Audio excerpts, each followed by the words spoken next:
It is my pleasure to introduce Subhradeep Sahoo. He is a graduate of the Indian Institute of Technology, Kharagpur, who found his calling, true calling in music, and has now started pursuing his full-time career in music. So for that, we feel encouraged to take an interview with him, and I'll be asking some questions to learn more about him for the benefit of all the audience. Hopefully you will enjoy it. So Subhradeep, tell us how you feel after this completing this US tour in 2023. Actually, the experience has been very overwhelming because I was hosted by most of the KGPians, ex-KGPians. My first host was in New Jersey, Mr. and Mrs. Shantosh and Suleika Das. Shantosh uncle is from 67 batch, and then in Washington DC I was hosted by Pratap Das uncle, and I never felt like I'm outside India. That's wonderful to hear. And I had a couple of concerts here and there. Sure. So how did you develop an interest in music? Did you start from childhood? Did you take some formal training while you were a child? That's very interesting. Actually, music was in my family, so to say that my mother's father, my maternal grandfather used to be a Odissi singer, Odissi song singer. So my initial training was from him, and when I was like 2 or 3 year old, I started at that age. And then my father gave me a harmonium when I was 2.5, so I started playing a little bit on my own. And that time he was learning from one of his gurus, so all the ragas and everything. So I think a lot came into my ears and did not leave. That's wonderful to hear. So tell us about your time at Kharagpur. Oh, Kharagpur was amazing. Did you get the necessary support on campus to pursue it further? I have the most wonderful friends from whom I learned a lot. And starting from not only music, and all the people in KGP are very good in their respective fields. And there is a very good environment of excellence, so to say. And most of the teachers were very supportive. For example, I used to go to sometimes to Calcutta to have my lessons, music lessons from my guru there. And all my professors were very supportive. Many semesters they just acknowledged I'm singing well, and maybe they gave me better marks. So did you also participate in all the fests that Kharagpur has? Spring Fest, for example? Yes, Spring Fest, we participated for all the 5 years, and I think we won 2-3 years. Oh, and there is a big cash prize and all. After graduating, I went with my band. My name of my band is Alfaaz. We all went to IIT Kharagpur Spring Festival for a Ghazal evening in Spring Fest 2018. I see. So Alfaaz has all the members from Kharagpur?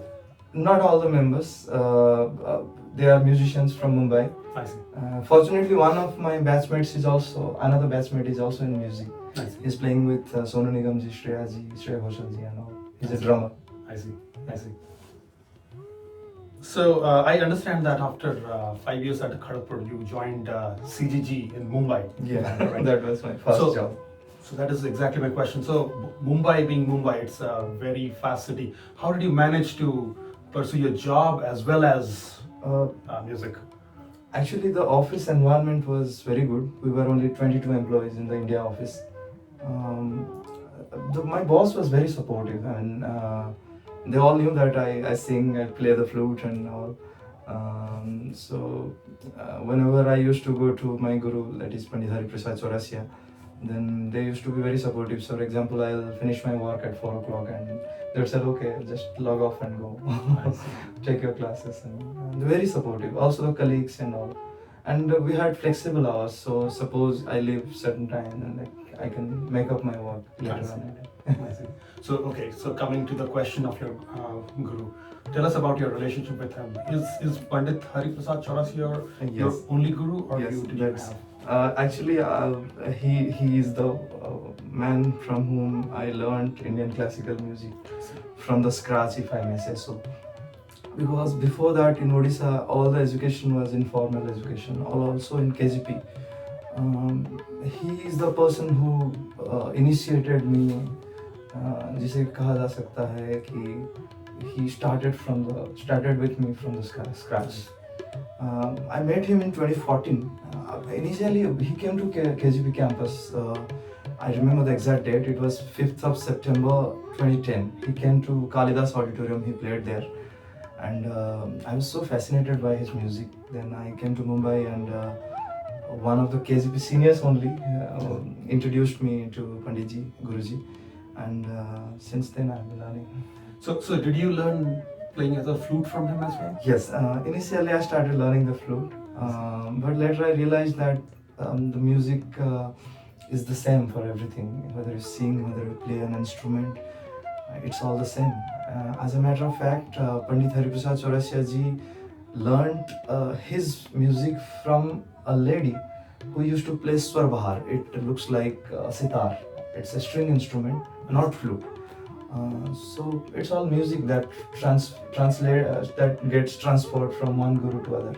Then you can use that in your own craft by blending them or twisting them a little bit. And all. That is enlightening to hear. Yeah. Actually, I didn't So know. basically, I borrowed his music. He blessed us with his music, and then I personally used it in my Ghazals. I see. It's all his music I'm singing Sure. all these years. Sure. So how did you meet your wife? Is she a musician as well? Yeah, actually, she works with Hindustan Unilever as a global procurement manager. So I knew her from my friend circle, from the internal musical circle in Mumbai. And then she got some reference, and those days I used to teach music also. So she came to one of my classes, I see. and then we started dating, and then later we got married. And Sure. And I think you both have started an organization called Music for All. Music for All. What does it do exactly?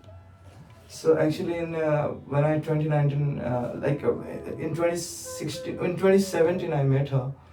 She used to go to all the slum area and teach all the women and the kids those days. So that fascinated me a lot. Sure. And then I also joined her. I started teaching a little bit of music whenever I have time. We used to go to Dharavi or Ville Parle slum area. Sure. And then one thought came that this is a very beautiful thing, music itself, especially Indian classical music. So we thought why not spreading it into a larger population, and we have two target groups. One is the working professionals like yourself and all the scientists, doctors, engineers, IT people. So we thought it would be wonderful if they come home after the work and do a little bit of music practice themselves. And the other part of the society, that is the underprivileged society, part of the society, or maybe the school children, they should get a good exposure of music in their initial stage of life. Sure. So that they carry forward it in their later life. So we had a target of at least connecting 1 million people, 1 million professionals, 1 million children, at least in this life. And we have been working very hard towards that, both of us. Sure. And yeah, that's pretty much. So continuing on that theme, what is your vision for yourself? That is the vision I just said. All right, I take that. Yeah, we 1 million each, 1 million working professionals and 1 million school students. Okay. So one question, last question that I have, which might fascinate our audience who may be earth scientists. So do you think that having a good understanding of wave physics helps you become a better musician in any way? Yeah, actually yes. I studied geology and geophysics. It's the study of rocks. It takes millions of years to form a rock layer, a thin layer of sediments even. So that teaches us perseverance, I guess. And that's the only thing needed in Indian classical music. The more love perseverance you have, the more deeper you go, and it's a path of spiritualism in a way. Absolutely.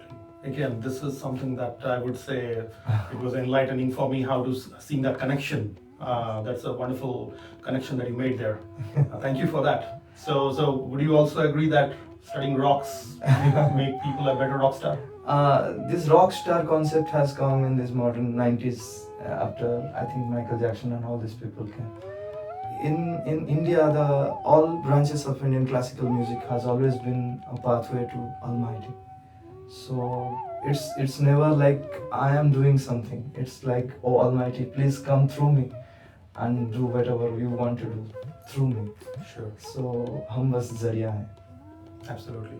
Absolutely. So it's never about me, or it's about a cause. It's about elevating all of us spiritually, musically, and maybe a little closer towards the supreme power.